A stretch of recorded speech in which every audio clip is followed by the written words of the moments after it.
ఈరోజు ప్రధానంగా తెలంగాణ భూభాగంలో మా సామాజిక వర్గాలే 100% అంటే దీంట్లో ఎస్సీ ఎస్టీ మైనారిటీలను కలుపుకొని మా యొక్క సమాజమే 90% ఉన్నటువంటిది అది తేటతెల్లమైంది. కాబట్టి ఏదో గవర్నమెంట్ జీవో ఇస్తామని నేను కొత్తగా వింటున్నాం. దాని శాంటిటీ ఏంది, దానికి ఎట్లా చట్టబద్ధత వస్తుంది, దాని క్లారిటీ ఏంది, దాంట్లోనే డీటెయిల్గా అంటే లోకల్ బాడీ మున్సిపల్ కావచ్చు, జిల్లా పరిషత్ కావచ్చు, ఇవన్నీ కూడా మా పెద్దలందరూ డీటెయిల్గా చెప్తారు. ఎందుకంటే దానికి శాంటిటీ ఉండదు, చట్టబద్ధత ఉండదు.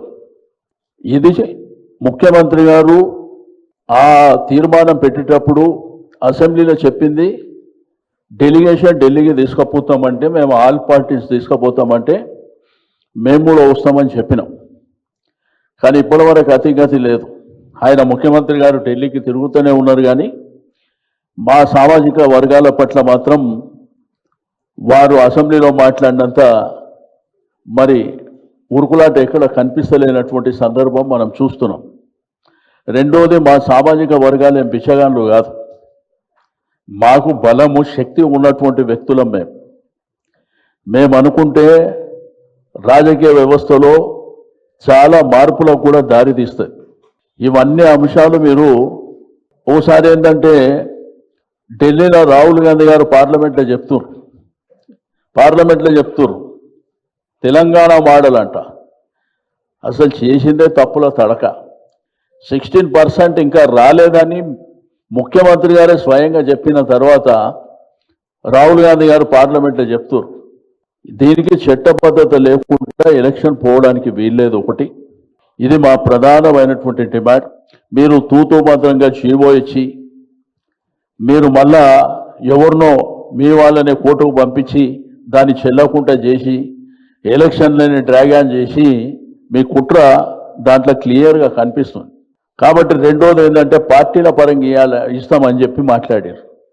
ఇచ్చామా మాకు పార్టీల పరంగా ఇవ్వడానికి?